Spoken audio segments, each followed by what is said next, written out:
Well, hey folks, good morning. Oh, doctor, it doesn't matter. It's about 6 a.m.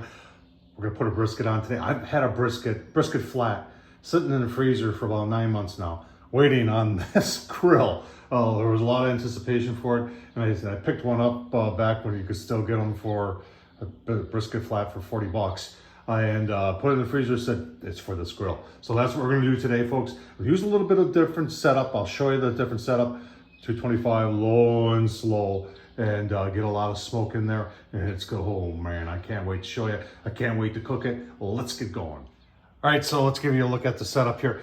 There's the original, there's the diffuser plate that comes with the auto Kamado stainless steel one, and there's the ceramic type that comes with the original Kamado Akorn from Chargriller, and that's the one I'm going to go with today.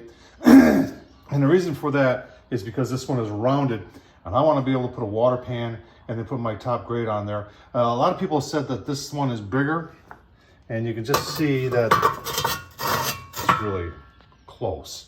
The ceramic one is technically bigger, but you know, it is what it is.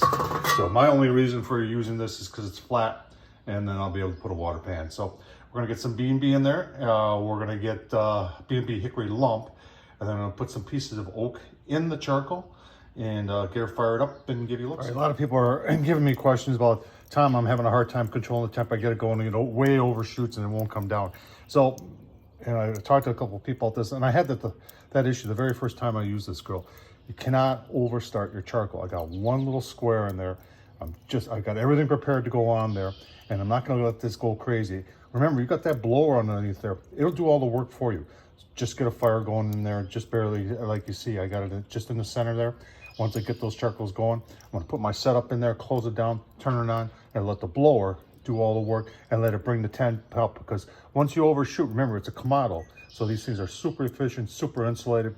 It's gonna take a while to come back down. All right, there's our brisket flat. That's how it's going on. Fat cap down. I did trim off some of there wasn't that much, trimmed it off, and then you're wondering what I'm Farm 407, the pepper and this stuff is fantastic. And then of course, some White Lightning double garlic butter. On the grill it go. Hotter, longer, cleaner, folks. It's just as better. You can get it at Ace Hardware. All right, set at 225, 228 is what she's reading. Nice thing about this is it's been 2 hours, and I've been doing a whole bunch of other stuff. Now remember, you do have the mobile app on this. I don't know if you can see that, but it's Wi-Fi and it's Bluetooth, and it does a very nice job. We're gonna take a quick look here.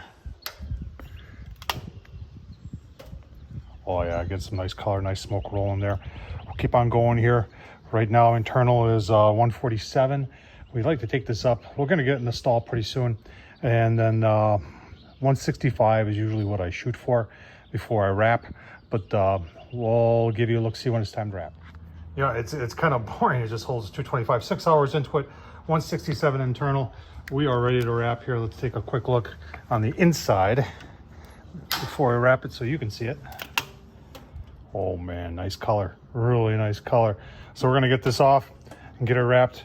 I'm gonna use that pan that's down below, dump out the water in it. I'm gonna put a little beef broth, cover it. We are gonna turn this end up to 300, and then we're gonna take it up to its probe tender, 205-ish, whatever it takes. All right, folks, in all, it was about 8.5 hours on the grill. We did 6 hours unwrapped, 2.5 wrapped.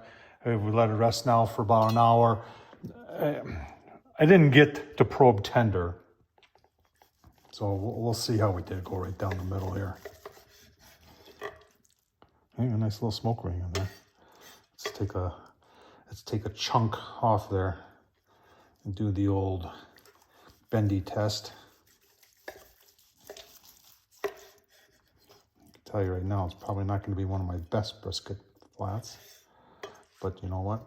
It's probably not going to be my worst either. So we got some, oh yeah, fall apart bending going on there. Let's take a little taste test, shall we?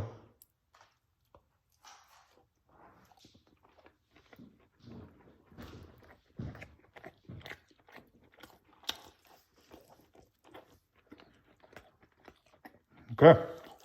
Well, first brisket on auto Kamado, and it's delicious.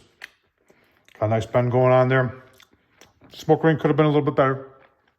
But remember, the Kamado is very efficient, so it doesn't burn through a whole lot of wood.